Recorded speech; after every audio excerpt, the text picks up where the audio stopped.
Have you ever watched someone destroy the person they claim to love?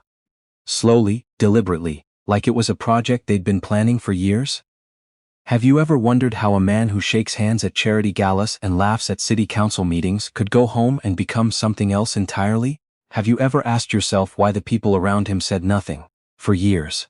This is the story of Dani Rousseau, and what happened when she finally decided she'd been quiet long enough.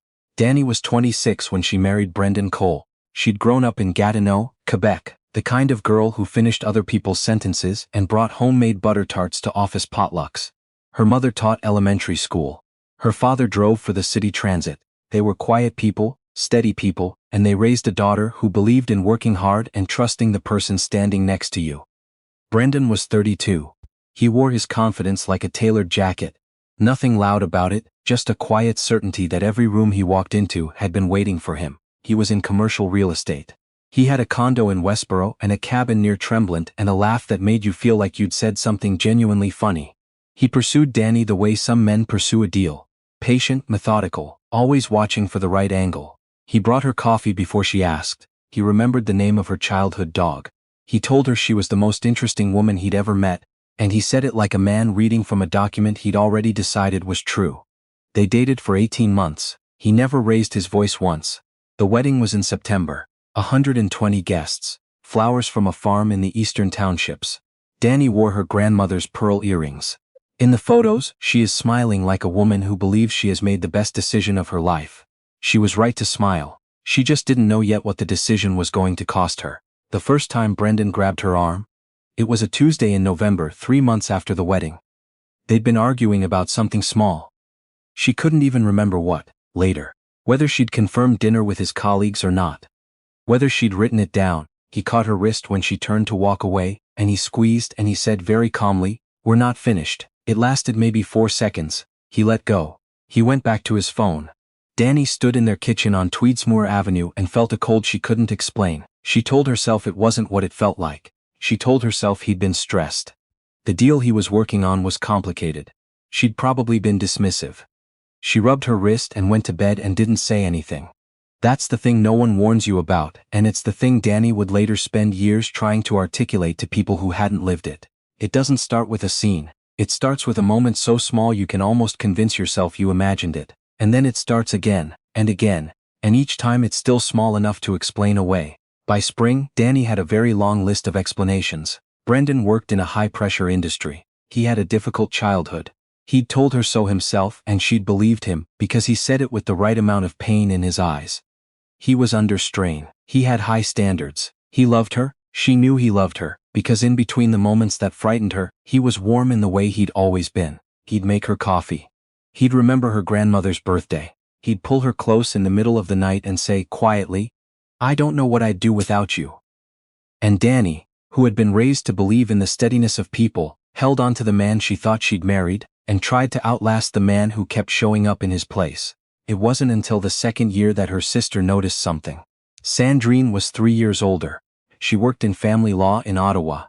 Not because she'd planned to, but because, as she once told Dani, she'd grown up watching what happened to women who didn't have someone in their corner, and she'd decided she'd rather be in the corner. She had her mother's directness and her father's patience and absolutely zero tolerance for what she called the architecture of excuses. She noticed the way Dani flinched when Brendan's keys hit the front hall table.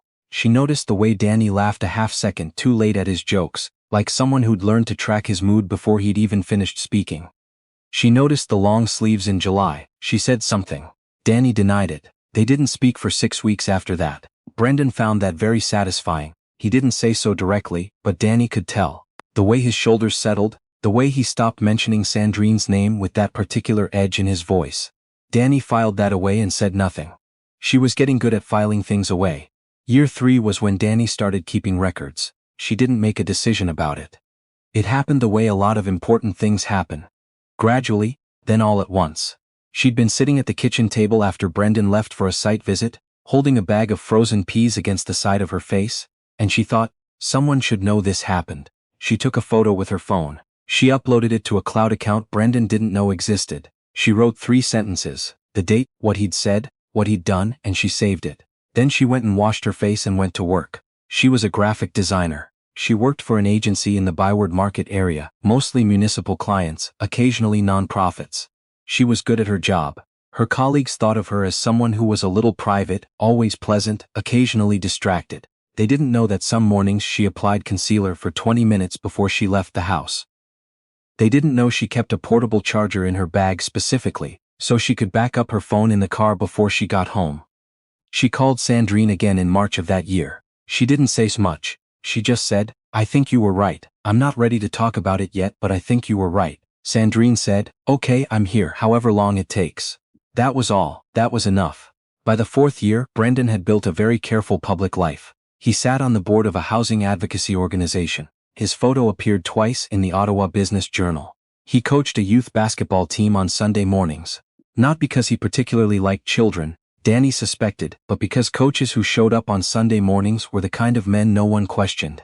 He had a good handshake. He had a good story. He was by every external measure a man of substance. At home he had different measures. He monitored Danny's phone. He checked the kilometrage on her car. He told her what to wear to his work dinners, and what not to order at restaurants. And how to answer questions from his colleagues, in ways that reflected well on him. He had a phrase he used when he felt she'd overstepped. He'd look at her very steadily and say, "You understand what I need from you," and it wasn't a question.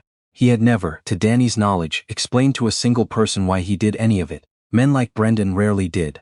They didn't need manifestos. They built small prisons and called them homes, and they relied on the fact that the walls looked fine from the outside. Danny kept taking photos. She kept writing her 3 sentences. Date, words, action. Sometimes 4 sentences, sometimes more. Sandrine by this point knew enough. She'd gone from "I'm here" to something more deliberate. Quietly researching, quietly asking questions of colleagues who worked abuse cases, quietly building a file of her own. She never pushed Danny. She'd learned from her work that pushing was rarely the thing that helped. What helped was the door staying open. The door stayed open. In the 5th year Danny found out she was pregnant. She sat in the parking lot of a Shoppers Drug Mart on Merivale Road for 45 minutes, holding the test, and she felt 2 things simultaneously. A fierce animal love for what was growing inside her, and the cleanest fear she had ever experienced in her life. She knew what Brendan was. She also knew what he was capable of doing when he wanted something. A child, to a man like Brendan, would not be a person to protect. It would be leverage. She drove to Sandrine's apartment. She rang the bell. Sandrine opened the door, took one look at her sister's face, and stepped back to let her in without saying a word. Danny sat down on Sandrine's couch and said very quietly, "I need to get out. And I need to do it in a way that actually works." Sandrine sat down across from her and said, "I know. I've been waiting for this conversation." They talked for 6 hours. By the time Danny drove home that night, they had the beginning of a plan. Not a hasty plan, not a plan made in a panic, a deliberate plan, built around the documentation Danny had spent years accumulating, built around Sandrine's understanding of family court and restraining orders, and the specific ways men like Brendan tried to use the legal system as another form of control. The plan was going to take 4 more months. Danny was going to have to go home. She was going to have to act normal. She was going to have to smile at the right times and say the right things, and give Brendan absolutely no reason to become alarmed. It was the hardest thing she'd ever done. It was also the thing she was most certain of. Brendan found out about the pregnancy at 8 weeks. He took her to dinner to celebrate. A restaurant in Centertown he liked because the chef knew his name. He ordered for both of them. He told her she'd need to cut back on her hours at the agency, and he said it as though he were doing her a favor. He talked about the nursery, about schools, about the neighborhood they'd eventually move to. He talked about the future with the ease of a man who had never once considered that the future might not be his to design. Danny smiled. She ordered the salmon when he wasn't looking. She texted Sandrine under the table, "Still on track." Sandrine wrote back one word, "Good." The documents Danny had been building for 3 years ran to 47 pages. It included photos, injuries yes, but also screenshots of text messages in which Brendan's language made his character very legible. It included a log of incidents with dates, times and specifics. It included 2 recorded audio files, from evenings, when Brendan had been particularly certain no one was listening. It included a letter, written over several drafts, that Danny had addressed to no one in particular. Just a record of what it had been like, from the inside, written in the plain and unpretty language of someone trying to tell the truth without performing it. Sandrine had reviewed all of it. 2 colleagues she trusted, both experienced in family court, had reviewed it as well. The consensus was unambiguous. In week 31 of the pregnancy, on a Thursday in April, Danny left. She didn't make a scene, she didn't confront Brendan. She waited until he left for a morning meeting in Canada, and then she called Sandrine. And Sandrine came with a car and 2 friends who didn't ask questions. And they moved the things that mattered in under 3 hours. The things that mattered weren't many. Danny had known for a long time that she would be leaving most of it behind. She went to a place Brendan had no way of finding. Sandrine had arranged it, a colleague's second property in the valley, quiet and unremarkable, the kind of place that doesn't show up if someone starts making calls. That evening, as the sun went down over the fields outside the window, Danny sat on the back step with a mug of tea, and felt something she hadn't felt in so long she'd forgotten it had a name. She felt like herself. Brendan spent 48 hours trying to act as though nothing had happened. He sent messages that started measured and became, within hours, considerably less measured. He called her mother. He called the agency where she worked. He showed up at the agency in person. Danny wasn't there, of course, but her colleagues were, and what they saw was a man who had very fully abandoned the performance he'd spent years maintaining. He contacted a private investigator. He called in favors from people who owed him. He was, in other words, exactly what Danny had always known him to be when the social scaffolding came down. A man who experienced her absence as a problem to be solved, rather than a decision to be respected. It didn't help him, because Sandrine had already filed. The application for an emergency protection order was supported by 47 pages of documentation, 2 professional affidavits, and a statement from Danny herself that was, by all accounts, the most precisely articulated account of sustained domestic abuse that either of Sandrine's colleagues had encountered in recent memory. It wasn't emotional in the performative sense. It was clear. It was specific. It was the document of a woman who had spent 3 years watching, recording, and waiting for the moment she could use what she knew. The order was granted within 24 hours. Brendan's colleagues found out the way people find out things in a city, the size of Ottawa, through the particular grapevine that connects certain professional communities, specifically when someone has decided that the information should travel. Sandrine had been precise about this as well. She hadn't broadcast anything. She hadn't made any public declarations. She had simply ensured that the relevant documentation reached the relevant people. The chair of the Housing Advocacy Board, the director of the Youth Sports League, the 2 partners at the commercial real estate firm Brendan had been with for 9 years. A man's professional reputation, Sandrine had explained to Danny, is often the thing he values most. Not because reputation is more important than freedom, but because men like Brendan build their power on perception, and when the perception shifts, the power shifts with it.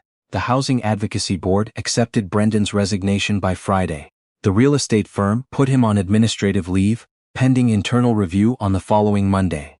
The youth basketball team found a new coach the following Sunday without making any announcement about why. Brendan hired a lawyer who advised him strongly against any further contact with Danny. He did not take this advice immediately. When he eventually did, it was because the consequences of ignoring it had become, financially and professionally, too severe to absorb.